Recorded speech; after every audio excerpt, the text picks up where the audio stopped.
బులెటిన్లో మరో breaking news చూస్తున్నాం. తనపై నమోదైన కేసుపై పోలీసుల ఎదుట సరూర్ నగర్ బీజేపీ కార్పొరేటర్ శ్రీవాణి అంజన్ హాజరయ్యారు. తనపై నమోదైన కేసుకు వివరణ ఇచ్చారు. మరోవైపు దేశ ప్రధాని మోదీ కేంద్ర మంత్రులపై అనుచిత వ్యాఖ్యలు చేస్తున్న సీఎం కేసీఆర్, మంత్రి కేటీఆర్ పై బీజేపీ కార్పొరేటర్లు సీసీఎస్ సైబర్ క్రైమ్స్ లో ఫిర్యాదు చేశారు. ఇక బీజేపీ కార్పొరేటర్ పై ఏ విధంగా అయితే హుటాహుట్న కేసు నమోదు చేశారో అదే విధంగా కేసీఆర్, కేటీఆర్లపై కూడా కేసు నమోదు చేయాలని డిమాండ్ చేశారు. సీఎం కేసీఆర్, మంత్రి కేటీఆర్ దూషించిన వీడియో ఫుటేజ్లను సైబర్ క్రైమ్ పోలీసులకు అందజేశారు.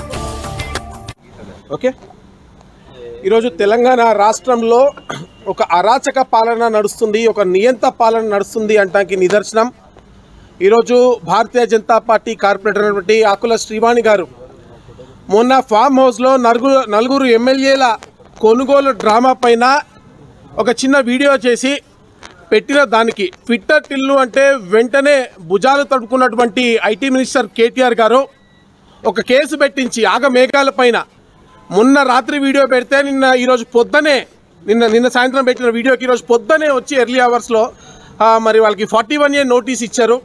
మేము అడుగుతూ ఉన్నాం, ఈరోజు ఈ ముఖ్యమంత్రి నీ భాష ఏంది?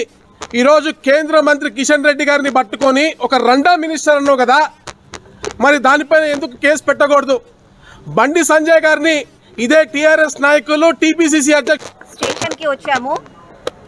కేసీఆర్ తను చేసే తప్పులని కప్పబిచ్చుకోవడానికి మేము వాళ్ళని అంటే మమ్మల్ని భయపెట్టడానికి, మమ్మల్ని ప్రశ్నించకుండా చేయడానికి అని చెప్పి తన తప్పులని దాచిపెట్టుకోవడానికి మేము ఏమి చేసినా, చిన్న పెద్ద ఏది మాట్లాడినా సరే వాటి మీద కేసులను పెట్టి మమ్మల్ని ఏదో భయభ్రాంతులని గురి చేయాలని అనుకుంటున్నారు. కానీ కేసీఆర్, కేటీఆర్ గారు మీరు ఒక్కటి గుర్తుపెట్టుకోండి, మేమేమి తప్పులు చేయట్లేదు, అన్యాయాలు చేయట్లేదు. మేము కేవలం ప్రజలకి నిజం చెప్తున్నాము. మీరు మా పైన కేసులు పెట్టినా, మమ్మల్ని రిమాండ్ చేసి స్టేషన్కి తీసుకెళ్ళినా కూడా మేము రెడీ. కానీ ఏదో ఈ చిన్న చిన్న కేసుల మీద, ఈ పసలేని మ్యాటర్ల మీద పట్టించుకొని చేసేది ఏమీ లేదు.